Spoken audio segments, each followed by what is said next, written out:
ஆப்பிரிக்கால ஒரு விசித்திரமான ஏரி இருக்கு. அந்த ஏரியில வந்து தண்ணி குடிக்கிற விலங்கா இருக்கட்டும், இல்லைன்னா வந்து பறவைங்களா இருக்கட்டும், அந்த ஏரியில வந்து விழுந்தா அந்த ஏரி வந்து அந்த பறவைங்க வந்து கல்லா மாத்தின்னு சொன்னா நம்புவீங்களா? அந்த ஏரி ஓர இருக்கிற ஏரிக்கரையெல்லாம் வந்து இருக்கிற விலங்குகள்லாம் பாத்தீங்கன்னா உயிரோடவே வந்து கல்லாக்கப்பட்ட மாதிரி இருக்கு. கிழக்கு ஆப்பிரிக்கால டான்சானியா நாட்டில வந்து கென்யா எல்லைக்கு அருகே வந்து ஒரு விசித்திரமான ஒரு ஏரி இருக்கு. அந்த ஏரி வந்து எந்த கலர்ல இருக்குன்னா சிவப்பு ரத்த கலர்லயும், அப்புறம் வந்து அடர் ஆரஞ்சு கலர்லயும் வந்து இந்த ஏரி இருக்கு. இந்த ஏரியோட பேர் லேக் நட்டார் என்று அழைக்கப்படுகிறது.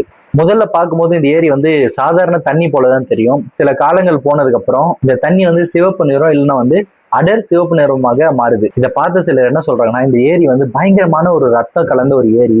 இந்த ஏரியில வந்து தண்ணி எல்லாம் எதுவுமே வரல, மொத்தமே ரத்தம் மட்டும் தான் வருது. இந்த ஏரிக்கும் தண்ணிக்கும் சம்பந்தமே இல்லை, ஃபுல் இந்த ஏரியில இருக்க மொத்தமே தண்ணி ரத்தம் தான், தண்ணி இல்லை அப்படின்னு வந்து சில பேர் நம்ப ஆரம்பிச்சிருக்காங்க. சில பேர் இதை வந்து வெளியே ஸ்ப்ரெட் பண்ணவும் ஆரம்பிச்சிருக்காங்க. ஆனா உண்மையிலே கல்லா இருக்குதா அப்படின்றதுக்கான ஒரு அறிவியல் ஆதாரமும் இருக்கு.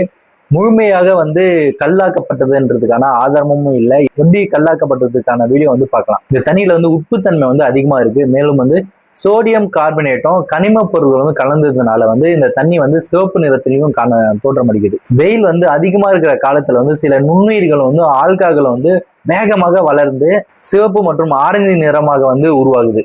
ஆனா இந்த ஏரி வந்து எப்படி விசித்திரமாக இருக்குது. ஆனா இந்த ஏரியில இருந்து ரத்தம்